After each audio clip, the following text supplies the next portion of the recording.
하버드 대학 한 연구소에서 어떤 연구를 했습니다. 어떤 연구냐면 사람의 진짜 행복이 과연 어디서 오는지 연구를 한 적이 있습니다. 근데 연구 결과가 참 예상했던 것과 많이 달랐습니다. 사람들에게 진정한 행복이 돈이나 명예나 성공이 아니라 관계에서 온다는 것이었습니다. 행복과 삶의 만족도가 어디 있느냐, 재산이라든지 명예라든지 직업의 성공 이런 것들이 아니라 좋은 인간관계를 둔 사람이 참으로 행복하고 만족하게 인생을 살더라는 것을 발견했던 것입니다. 재정적인 안정이나 인생의 성취나 명예나 이런 것들이 인간의 어느 정도의 만족과 행복을 줍니다. 그러나 장기적이고 그리고 궁극적인 행복을 주는 것은 바로 좋은 관계에 있었다는 것을 알게 된 것입니다. 또 이 연구에서 또 특이한 점 하나는 뭐냐면요, 좋은 관계를 가진 사람들이 건강하다는 겁니다. 관계의 만족도가 높은 사람들이 정신적으로 그리고 육체적으로 건강을 가졌던 모습을 발견했다는 거죠. 여러분, 여기에는 굉장히 중요한 메시지가 있습니다. 우리가 인생을 살면서 우리 주위에 좋은 친구, 좋은 관계를 맺는 것이 얼마나 영적으로 또 정신적으로 육체적으로 중요한지를 우리에게 보여줍니다. 오늘 이 시대를, 우리가 살아가는 이 시대를 사람들이 특징을 하나 말하라면은 그는 바로 개인주의입니다. 너무나 혼자 개인을 우선시하는 개인주의와 이기주의가 팽배한 시대가 바로 오늘 이 시대의 특징이라고 말할 수 있습니다. 이 개인주의는 개인이 좀 더 편하기 위해서 개인주의를 지향하는데, 이 개인주의가 스스로를 외롭게 한다는 아이러니가 있다는 사실입니다. 한국을 예로 들면요, 제가 책을 이렇게 보니까요, 2024년도에 1인 가구 숫자가 여러분 약 800만 명이나 된다고 합니다. 너무 대단하지 않아요?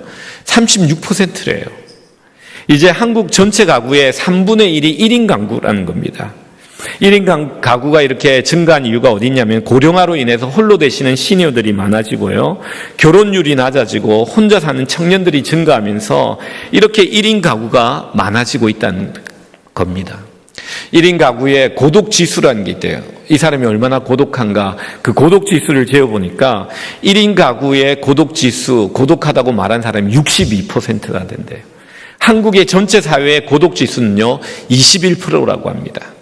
참 재밌는 뉴스를 제가 접했는데요, 2018년도에 영국에 사회에 너무 고립과 그리고 외로움이 심각한 사회가 되어가는 모습을 보고, 이 영국에서 어떻게 했냐면, 고독부 장관, Minister for Loneliness, 외로운 사람들을 그 외로움의 문제를 해결하기 위해 장관을 임명해가지고 최초로 이 장관을 임명했다는 사실이 있습니다.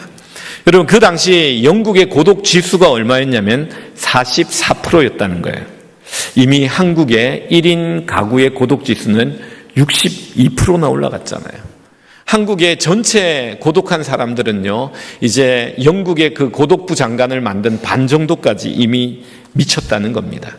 근데 제가 이 자료들을 보면서 충격을 받았던 것 중에 하나가, 한국교회, 이민교회는 모르겠습니다, 한국교회에 고독한 사람들 조사를 해보니까 한국교회 안의 고독지수가 46%랍니다. 교회 안에도 고독부 장로님 이런 거 하나 세워야 될 것 같아요. 예. 박수 치셨습니다. 예. 예. 커뮤니티를 만들어가 고독한 분들이 이렇게 좀 고독하지 않게 하는 그런 장로님을 세워야 될 것 같아요. 제가 이번 휴가 기간에 한국에 가서 이런 책, 저런 책을 보면서, 특별히 이런 자료들을 보면서 지금 현재 사회가 어디로 흘러가고 있고, 또 교회가 어떻게 이 현대 흘러가는 사회 속에 대처를 해야 되는지, 이런 책들을 조금 제가 보았습니다. 보면서 자연스럽게 우리 교회를 생각하게 되고, 올해, 내년이죠. 작년은 내년이고 올해는 올해죠. 내년에 우리 교회는 과연 어떤 교회가 되어야 될까? 이 흘러가는 세상 속에서 우리 교회는 어떤 교회의 모습을 가져야 될까? 내년에는 우리 교회는 어떤 부분을 강조해야 될까라고 제가 기도하면서 생각했던 게 뭐냐면, 그렇다면 우리 교회는 정말 좋은 영적인 좋은 친구들을 사귀고 만나고 만드는 그런 교회가 되면 좋겠다라는 생각을 했어요. 만날 때마다 기쁘고, 그리고 만나서 정말 행복한 그런 공동체를 만들면 좋겠다라는 생각을 해서 표를 이렇게 지었습니다. 여러분 표 한번 해볼까요? 같이 한번 읽어봅니다. 시작. 함께 지어져 가는. 그래서 교회 오면은 외로움이 아니라 정말 사랑과 그리고 만족과 행복을 느끼는 이런 공동체를 만들면 좋겠다라는 생각을 했어요. 어떤 한 교회 신학자가, 교회를 연구하는 신학자가 이런 이야기를 합니다. 새는 두 개의 날개가 있는데 한 개의 날개로는 날 수 없다. 근데 오늘날 많은 교회가 교회에 두 날개가 있는데 한 날개를 잃어버리고 한쪽 날개로만 나르려고 한다. 이런 이야기를 합니다. 그게 뭐냐면 교회는 두 날개가 하나는 예배고 하나는 소그룹의 모임이라는 거예요. 하나는 말씀이고 하나는 말씀을 나누는 모임이라는 거죠. 정말 하나님이 원하시는 교회의 모습, 하나님 기뻐하시는 교회의 모습은 하나님과 좋은 관계를 말씀을 통해서, 예배를 통해서 만들어 나갈 뿐만 아니라 이 받은 말씀을 가지고 성도들과 나누면서 성도들끼리 좋은, 사람들과의 좋은 관계를 만드는 이런 십자가의 가로와 세로의 크로스를 만드는 이런 교회가 바로 두 날개를 가지고 날아가는 교회다라고 신학자가 말을 합니다. 우리 교회는 어떤 모습일까요? 초대교회를 돌이켜보면 초대교회의 모습은 이랬습니다. 여러분 사도행전 2장 46절을 한번 볼까요? 사도행전 2장 46절, 47절 우리 같이 한번 읽어봅니다. 시작.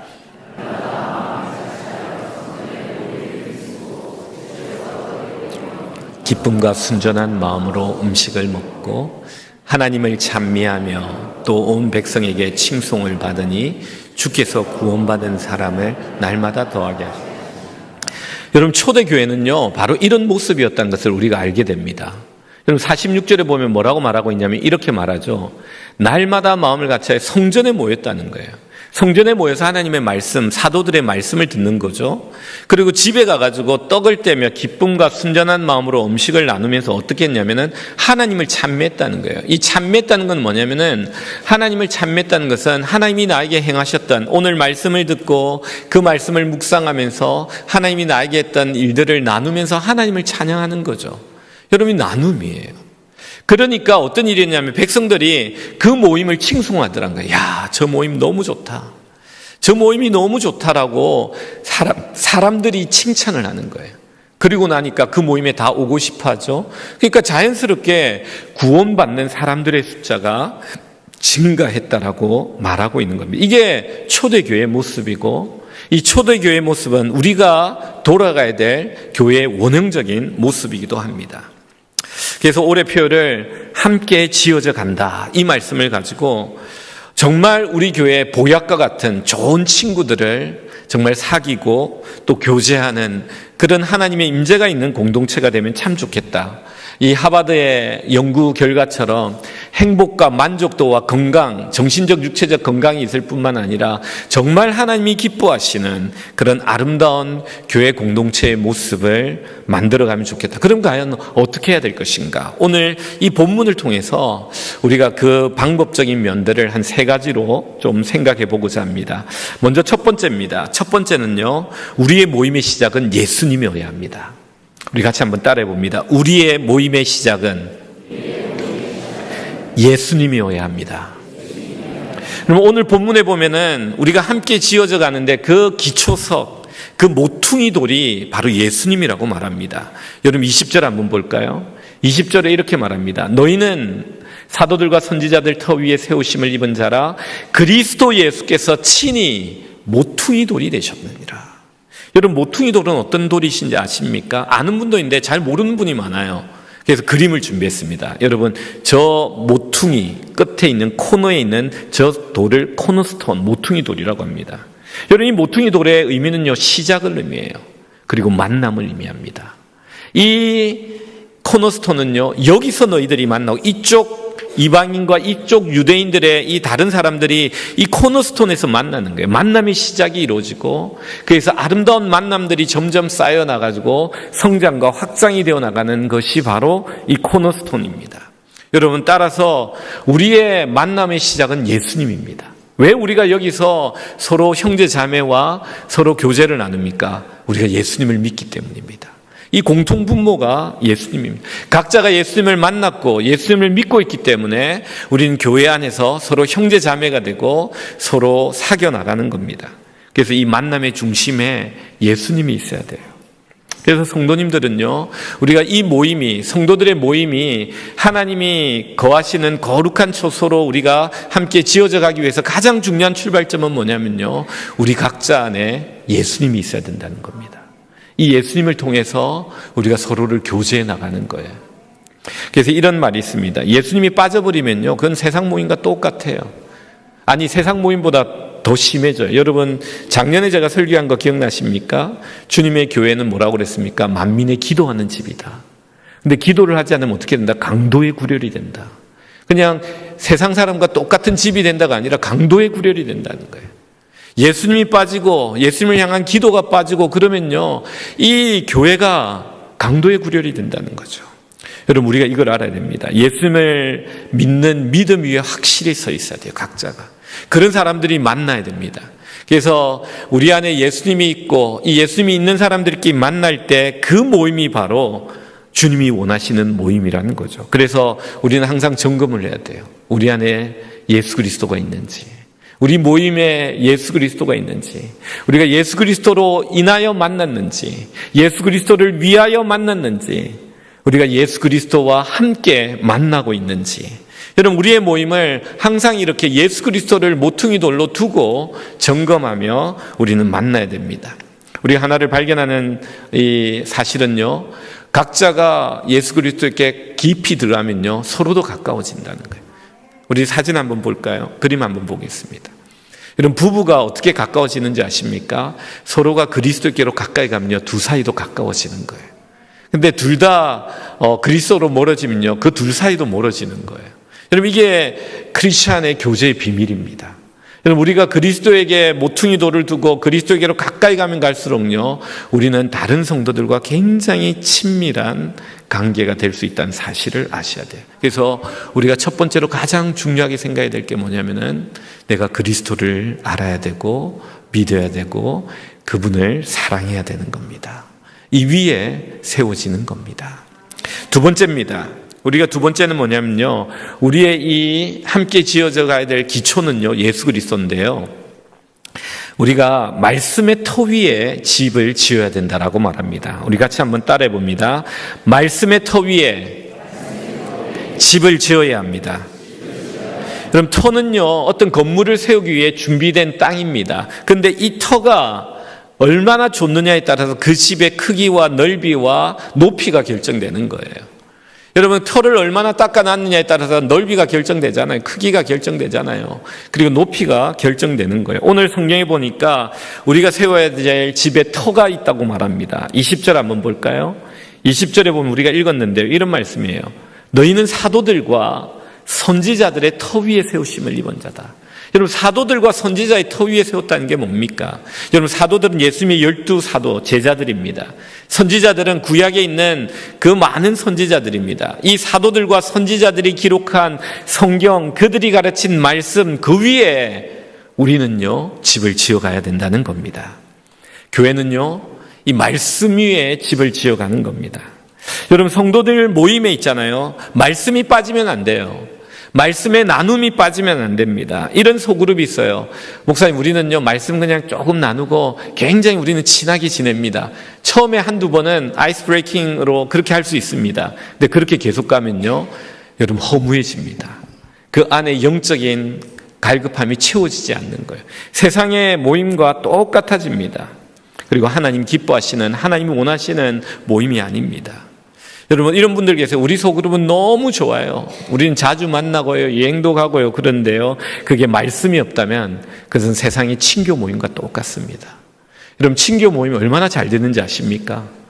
한강에 가니까 저 깜짝 놀란 게 뭐냐면은, 어떤 목사님 만난다고 한강가에 카페에 걸어갔는데, 주차하고 걸어갔는데, 왜 그래 뛰는 사람들이 많아요. 크루들이 막 떼를 지어 뛰고요.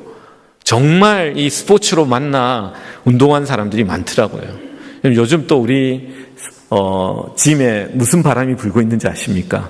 예, 피클볼 바람이 불고 있어요. 예, 배트맨이 아니고 배드민턴은 가고, 예, 배드민턴은 가고 피클볼이 오기 시작했어요. 얼마나 즐겁게 재밌게 하는지요. 좋습니다.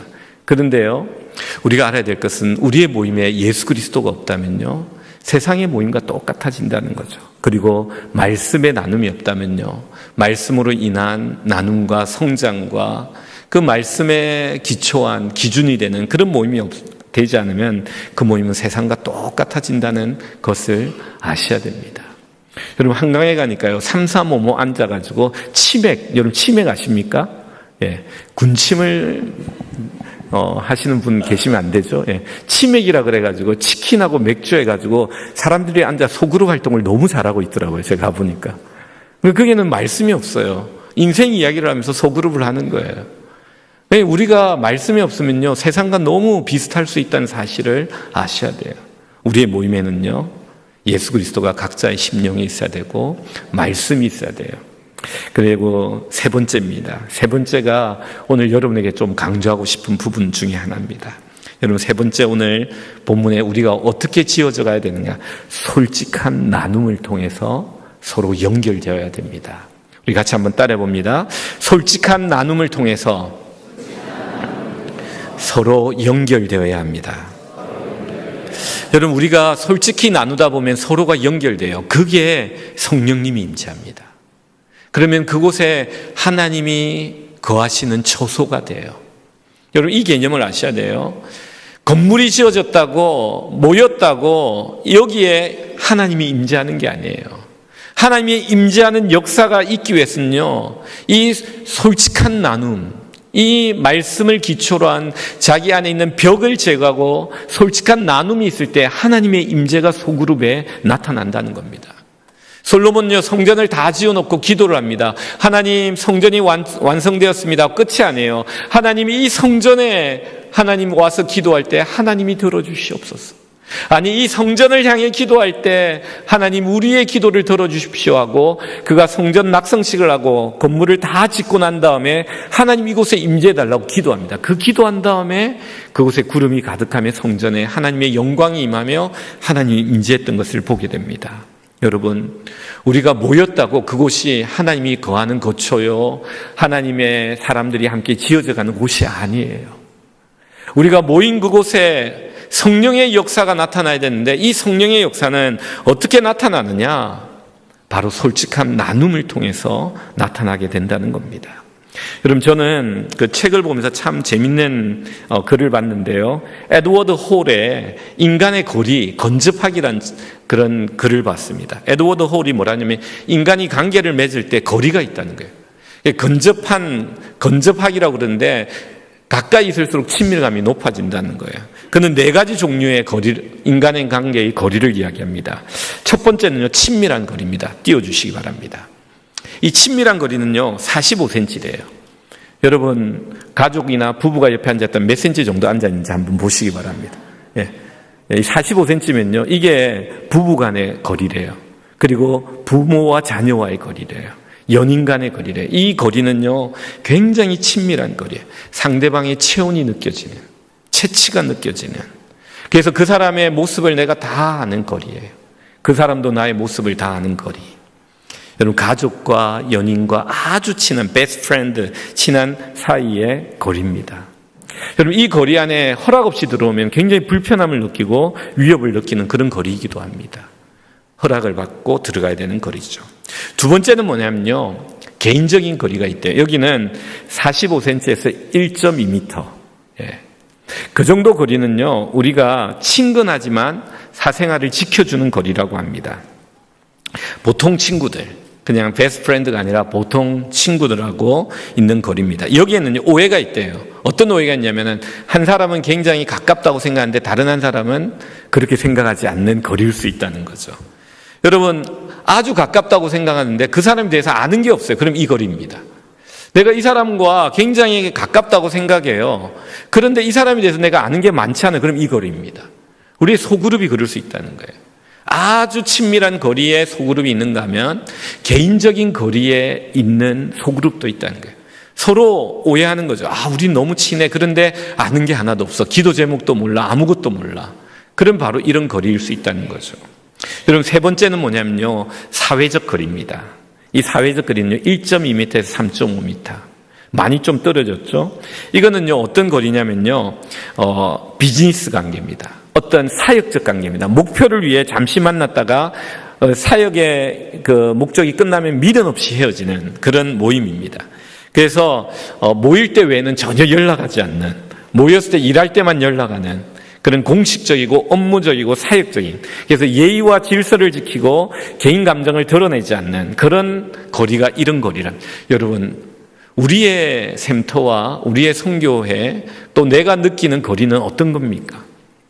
여러분, 친밀한 거리입니까? 아니면 개인적인 거리입니까? 아니면 사회적 거리입니까? 4번에 있는 거는요, 공적인 거리예요. 이거는 여러분과 나와의 거리예요. 3.5m 이상이죠. 이거는 설교라든지 연설이라든지 일방적으로 교류 없이 한 사람이 일방적으로 전달하는 소통을 바로 이 공적인 거리라고 합니다. 여러분, 한번 생각해 보십시오. 4번은 아니고 1번, 2번, 3번 중에 여러분이 지금 참여하고 있는 교회의 그 공동체의 거리는 한 어느 정도라고, 몇 번이라고 느낍니까? 여러분, 오늘 우리 성경은요, 우리에게 중요한 걸 이야기해요. 여러분, 21절 한번 다시 한번 띄워보실래요? 21절 말씀. 21절 말씀에 보면요, 그의 안에서 건물마다 서로 연결하여 주 안에서 성전이 되어간다 그래요. 우리는 연결되어 성전이 되어간데 이 성전이 되어가는 것에서 만족을 해요. 근데 이건 외형입니다. 이건 하드웨어예요. 우리가 성전이 교회가 된 것처럼 이렇게 되지만요, 22절이 더 중요해요. 여러분, 22절은 그 다음에 뭐라고 말하고 있냐면 이렇게 말합니다. 너희도 성령 안에서 거하실 초소가 되기 위하여 그리스도 예수 안에서 함께 지어져 간다. 여러분, 제가 아까 말씀드렸듯이 다 지어놓은 성전이 중요한 것이 아니라 그 안에 하나님의 임재가 중요한 거예요. 우리가 모이는 게 중요한 게 아니라 그 모임 가운데 하나님이 임재하는 소그룹 모임이 되는 게 중요하다는 거예요. 여러분, 이 모임은 어떻게 가능하냐? 그건 바로 나눔에서 결정돼요. 진솔한 나눔. 내 마음에 있는 장벽을 다 내리고 하나님 앞에 나누는 이 진솔한 나눔이 있을 때 그게 하나님이 거하시는 초소가 되는 역사가 일어난다는 거죠. 여러분, 예를 하나 듭니다. 어떤 한 모임이 있었습니다. 교회 공동체 모임인데요. 구역이라고도 할 수 있죠. 룻기를 그때 목사님 설교할 때였어요. 룻기를 설교하는데 우리 교회가 아닙니다. 다른 교회 이야기예요. 룻기를 설교하는데 어떤 한 여자 리더가 이런 이야기를 합니다. 자기가 룻기를 가지고 자기 마음을 오픈하는 거예요. 저는 이 본문을 보면서 깨달은 게 뭐냐면은 지금 어머니가 치매에 걸리셨는데 정상적인 대화가 되지 않아 어머니를 돌보는 게 참 많이 힘든데 룻이 이 시어머니 나오미를 섬긴 걸 보면은 정말 내가 룻이었다면 나는 이렇게 할 수 없을 것 같아요. 이러면서 자기의 어머니와의 관계와 이런 것들을 솔직하게 이야기를 나누기 시작합니다. 그러니까 갑자기 평상시에 이야기를 별로 나누지도 않고 또 이 리더에 대해서 별로 좋지 않은 감정을 가졌던 이 권사님이 늘 방어적으로 자신의 속내를 드러내지 않는데 말을 하기 시작하는 거예요. 자신은 형제가 많이 있는데 어머니는 항상 자신을 불러가지고 청소와 빨래와 밥과 김치를 담그게 한다는 거예요. 근데 그 속이 상한 건 뭐냐면 다른 형제들은 하나도 안 부르는데 자기만 부르는 거예요. 게다가 김치를 다른 형제들에게 나눠주는데 그게 더 마음이 막 불이 난다는 거예요. 그러면서 그 이야기를 막 하면서 그 마음에 상한 마음을 막 이야기하면서 나는 이런 모습을 볼 때 화가 나서 울고 싶다고 이 권사님이 이야기를 하는 거예요. 이때 리더가 이렇게 말해요. 그 권사님을 향해. 권사님 얼마나 마음이 아프셨어요. 라고 그 마음에 공감을 해줍니다. 그러자 권사님이 또 이렇게 말해요. 우리 엄마는 내가 차려주는 밥이나 김치가 아니면 먹지 않아요. 이렇게 또 어머니를 또 변호하니까 리더가 또 이렇게 말해요. 권사님, 마음이 편하시면 그냥 어머니 부르실 때마다 가세요. 그런데요, 권사님 김치는 제가 담아 드릴게요. 리더가 그렇게 말하니까 이 권사님의 마음이 쫙 풀리는 거예요. 그 옆에 있던 다른 회원이 뭐라고 하냐면 권사님, 제가 깍두기를 담았어요. 제가 좀 갖다 드릴게요. 이렇게 이야기하는 거예요. 그리고 리더는 그 권사님에게 이렇게 이야기합니다. 권사님, 저는 그때 권사님이 만든 떡볶이가 너무 맛있었어요. 권사님, 떡볶이 한 번 더 만들어주세요. 그러니까 권사님이 이렇게 말합니다. 밀떡이 좋아요? 쌀떡이 좋아요? 저는 밀떡을 좋아해요. 그러니까 저도 그래요. 떡볶이는 밀떡이죠. 이런 또 이게 또 마음이 하나가 되는 거죠. 그 순간에 그 리더에 대해서 약간의 마음의 장벽이 권사님이 좀 있었는데 그 장벽이 무너지는 거예요. 하나님의 임재가 있고 치유가 있고 회복이 나면서 서로 연결되는 45cm 안으로 들어가는 그 놀라운 연결의 축복이 일어나게 된 겁니다. 여러분, 멀리 있으면요, 그 안에가 잘 안 보여요. 우리가 착각하는 게 45cm, 두 번째 거리처럼 개인적인 거리에 있으면서 나는 그 사람과 친하다고 하는데 내가 아는 게 없어요. 여러분, 이걸 알아야 됩니다. 친하기 때문에 오픈하는 게 아니에요. 여러분, 오픈하기 때문에 친해지는 겁니다. 그럼 같이 한번 따라해 볼까요? 오픈하기 때문에 친해지는 거예요. 이걸 꼭 기억하세요. 이 솔직한 나눔, 성경에 보면요, 우리가 읽진 않았지만 에베소서에 그 안에 마음에 원수된 유대인과 이방인이 무너지면서 하나 되는 이 역사에 마음에 막힌 담이 무너지는 거예요. 여기는 솔직한 나눔이에요. 어떤 분은 이렇게, 목사님, 저는 오픈하는 게 두렵습니다. 왜요? 그러니까 트라우마가 있대요. 전에 교회에서 오픈을 했는데 그 다음 주 가니까 모든 성도들이 다 알고 있대요. 그래 되면 절대 안 돼요. 여러분, 그래서 나눔할 때 항상 서약을 하세요. 약속을 하세요. 우리 소그룹 할 때는 여기서 나누는 이야기는 우리가 밖으로 절대 우리가 나르지 맙시다. 우리 비밀을 지킵시다. accountability라고 그러죠. 그분을 우리가 확인하고 여러분 리더가 오픈을 해보십시오. 오픈해보면요, 친해집니다. 저도 어제 큐티를 쓰면서 이제 조금씩 오픈하기 시작했어요. 예. 이 오픈이 있잖아요. 친밀한 관계를 만들어요. 솔로몬이 건물이 다 지어지고 난 다음에도 하나님께 기도할 때 하나님이 그곳에 임재했던 것처럼요, 우리가 연결되었다고 착각하고 모이는데 그 모임 가운데 하나님의 임재와 치유와 회복과 역사가 있는지를 우리는 물어봐야 돼요. 여러분, 우리가 올해 안에 저는 이 부분을 깊이 좀 묵상하면서 올해 안에 함께 지어져 하나님이 거하실 거룩한 초소가 되기 위해 함께 지어져 간다는 이 부분을 오늘 여기에 많이 좀 적용하기를 원해요. 예배 가운데 하나님의 말씀의 선포됨으로 말미암아 하나님과 바른 관계가 되고 예수 그리스도가 모퉁이 돌이 되고 말씀의 터 위에 굳게 세워지면서 여러분이 만나는 사람마다, 여러분이 소속된 모임마다 정말 여러분이 솔직히 오픈함으로 말미암아 그 가운데 하나님께서 역사하시는 임재가 있는, 예배뿐만 아니라 여러분이 모이는 그 모임에 하나님의 임재가 있는 그런 모임이 되기를 주님의 이름으로 축원드립니다. 여러분, 그 설교를 부리라고 그러면요, 이 소그룹 모임을 땔감이라 그런대요. 제가 책을 읽어보니까 그런 이야기인데 참 마음에 와닿았어요. 설교를 하면 가슴에 불이 들어와요. 근데 소그룹 가서 이거를 나누다 보면 이 불에다 땔감을 자꾸 집어넣는 거예요. 자꾸 이 사람이 말해가 땔감처럼 막 또 타오르고요. 또 저 사람이 이야기하면 이 땔감을 집으면 더 타오르고요. 그래서 여러분, 이번 특세했잖아요. 특세 기도에 대해서 하고 은혜를 참 많이 받았다고 하는데요, 통계학적으로 보면 목사가 설교해서 기도를 하는 사람이 10%밖에 안 된대요. 은혜를 받고 규칙적으로 습관을 가지고 말씀에 순종한 사람이 10%밖에 안 된대요. 그런데요, 소그룹에서 모여가지고 있잖아요, 이 나눔을 통해서 은혜를 받으면요 80%가 순종한대요. 여러분, 예를 들어볼까요? 사람들이 그런데요, 목사님이 기도 2시간 하고 있다고 2시간 하자 그러면요 은혜를 안 받는데요. 목사님 그 정도 해야지 이렇게 생각한대요. 그런데 있잖아요, 나하고 똑같이 바쁘게 일상생활을 해요. 하루에 직장 가고 막 열심히 일하고 막 애 보고 막 이런 성도가 있어요. 소그룹이 있어요. 근데 그 사람이 자기가 시간을 내가지고 기도한다 그러면 그게 도전이 된대요. 여러분, 변화는 이런 데서 일어난대요. 나와 똑같은 환경의 사람, 그 사람이 나눔을 통해서 하나님의 말씀을 받고 어떻게 하는지를 보면서 도전을 받고 은혜를 받고 용기를 얻고 변화가 거기서 일어난다는 거죠. 이 소그룹이 이 땔감을 줘가지고 그 사람들을 확확 변화시키는 역사가 바로 여기에 있다는 겁니다.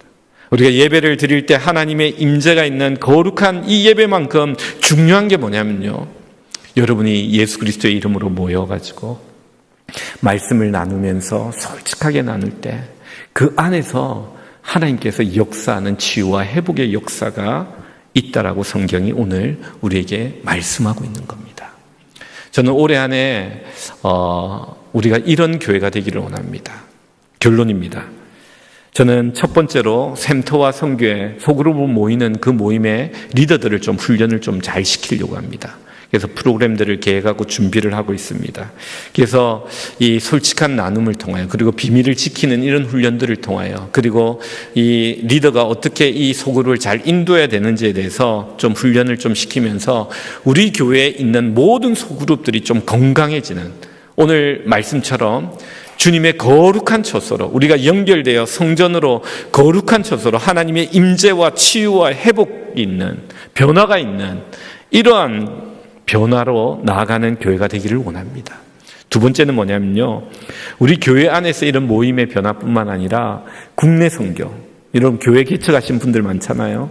사바나 교회, 우리 초대교회 제가 작년 12월 달에 방문하고 왔는데요, 어제 연락이 왔어요. 카톡으로 목사님 이번 주에 새 가정이 등록합니다, 이러고 연락이 왔더라고요. 자녀들이 몇 명이 오는데 빨리 주일학교 교재와 한글학교 교재를 보내주십시오, 이렇게 연락이 왔더라고요. 저는 그 교회 그때 12월 달에 방문하고 오면서 이 교회를 잘 도우면서 함께 지어갔으면 좋겠다. 우리 교회만 성장하는 게 아니라 교단의 연약한 교회들, 그 목회자들, 수고하는 그분들과 같이 마음을 나누고 같이 기도하며 교제하면서 그들을, 우리가 도울 수 있는 것을 도우면서 그들을 좀 정말 위로하고 함께 성장하면 함께 주의 초소로 지어져가는, 그래서 그 나눔 가운데 하나님의 임재가 있는 그런 모임들을 좀 하면 좋겠다라는 생각을 했어요. 그래서 여름 때는 BBS도 우리가 한 팀을 좀 많은 숫자가 아니더라도 좀 지도자가 가가지고 그쪽에 리더들을 길러내면서 훈련을 시켜가지고 BBS도 좀 해주고 이런 것들을 하려고 해요. 갑자기 또 어제 이번 주 중에 연락이 왔는데, 달라스에서 우리 교단에 우리 노예 교회 개척한 분이 계세요. 교회를 개척하고 또 다른 은퇴하는 목사님과 멀증해가지고 교회가 좀 성장해가지고, 목사님 유스가 몇 명, 주일학교가 몇 명, 그 다음에 유치부 몇 명 있는데요, 우리 교회가 이제 주일학교를 시작했는데 목사님 교회 가서 좀 배우고 싶어요 하면서 월요일날, 이번 주 아니라 다음 주 월요일날 자기가 사모하고 운전해가지고 4시간 운전해가 이 휴스턴으로 온다는 거예요. 제가 오라고 그랬어요. 점심시간에 맞춰 오라고, 맛있는 거 먹자고. 저는 그렇게 그분들하고 나누면서 함께 지어져 가기를 원합니다. 우리 교회가 우리 교회만 아름답게 성장하는 교회가 아니라 우리 교단의 연약한 교회, 여러분 요즘 특별한 단어가 있습니다. 강소교회라고 들어보셨습니까? 강하지만 작은 교회, 작지만 강한 교회. 그런 교회들을 도움으로 말미암아 강소교회, 작지만 강한 교회를 만들어가며 그분들과 교제하는 가운데 그게 하나님의 임재와 하나님의 치유와 회복이 그와 나에게 일어난다면 얼마나 좋을까 생각해 봅니다. 한 가지 더 이야기하면요, 해외 선교도 올해 귀한 선교사님 2분이 우리와 협력하게 됩니다. 1월 말 정도에 한 분이 우리 교회를 방문합니다. 저희들이 초청했습니다.